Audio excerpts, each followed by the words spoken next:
Some people with codependent issues don't recognize boundaries and others don't have boundaries. In relationships, this plays out as one person being controlling and the other person being compliant. Boundaries must be established for codependent relationships to grow. So the first step is getting in touch with your feelings, also known as where you end and your partner begins. Then from there, you can communicate openly about how this boundaryless dynamic between you two is personally hurtful and problematic to the relationship. So you can discuss why this is happening and further solutions. I think this is where people usually trip up. They get scared. They get worried that, okay, well, if I say this, that's going to happen. And I'm conflict avoidant. I don't know how to deal with it when she gets mad. I don't know how to deal with my own anger. So I don't talk. I don't actually express myself verbally.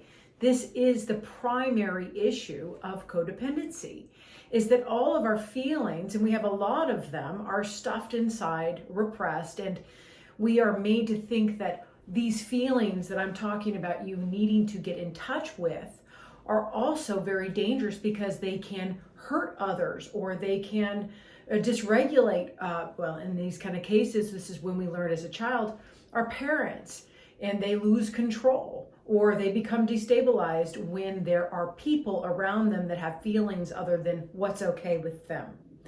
So in this way, we've learned through conditioning and through conflict avoidance, obviously wanting to survive our childhood, how to keep all of our feelings inside.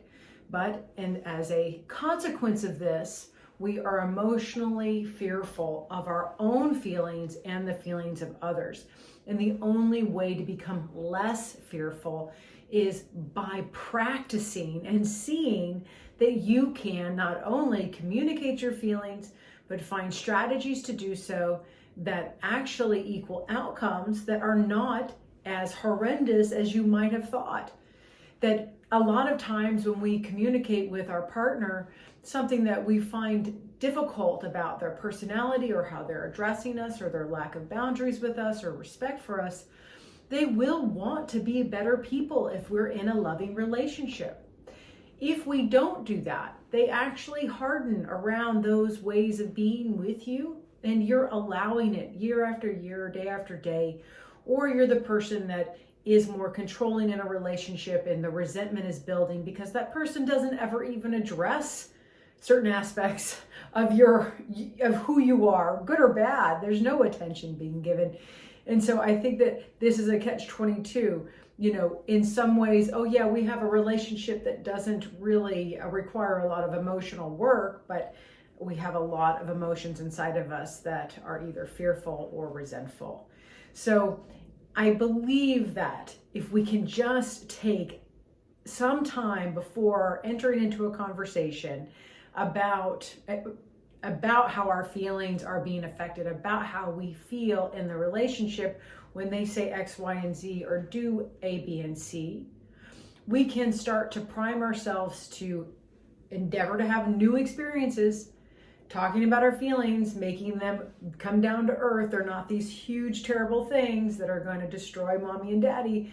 These are feelings that are going to need to be expressed at some point and made sense of, taken responsibility for, and processed into something new with your partner if you are going to be in a healthy relationship. Because feelings are powerful in that way. If you keep them repressed and you're only acting out behaviors and you're in a miserable state of mind, even though you aren't talking to your partner about it and you think everything is fine on the surface, those feelings, that negativity leaks out in other areas of your life.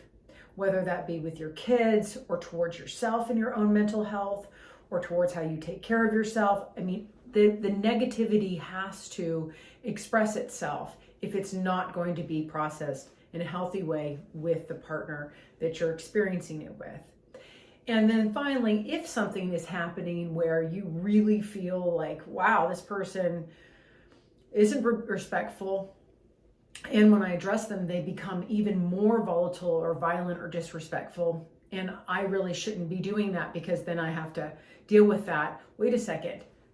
You just said something about your experience of this person becoming more volatile when you exert difference. When you say, hey, look at me, I'm here.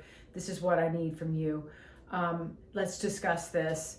If that sends them, through the roof, you really do need to look at the kind of relationship you're in, because it could very likely be emotionally abusive and toxic, and you're investing your time, your effort, your energy, and your life into something that it's best to establish a boundary with and know how they react from as soon as you possibly can. And if you're doing this late in life or later in the relationship, then you have information there if they react in a bad way that most likely you'll need help to work through or make decisions around. But there is really no need to avoid communication. We can all handle the outcome, and we can all see a better way forward if we take the steps necessary. Now, I have a masterclass that's free on my website that you can download, that 6 ways to improve your communication with your partner. So in this, I lay out, though, a template. And what is important about that is that there are steps to communicating and starting or thinking through a difficult conversation with your partner before you have it. And sometimes that's the best way to do, is get in touch with those feelings, understand the difference between them and yourself, prepare what's the goal of the conversation, and then ask for a time to have it and start talking.